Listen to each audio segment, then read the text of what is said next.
Hello everyone and welcome back to another video. In today's video I'm going to show you how to share Instagram post to story.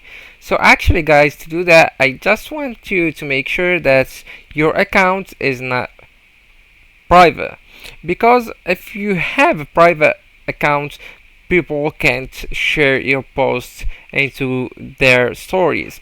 So actually guys, all you need to do is to go to the account privacy. So all you need to do is scroll down a bit until you can see who can see your content section, then just tap on the first option on account privacy and make sure that your account is not private.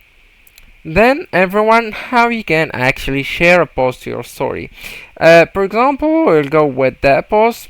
So to share it into your story, you will need to tap on that icon, the paper icon or the paper plane icon, and after that just go ahead and tap on add to your story, that option.